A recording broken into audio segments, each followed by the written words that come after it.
بسم الله الرحمن الرحيم قل يا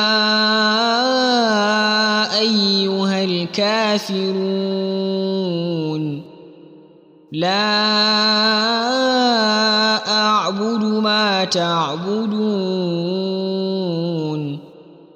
ولا أنتم عابدون ما أعبد ولا أنا عابد ما عبدتم ولا أنتم عابدون ما أعبد لكم دينكم ولي دين.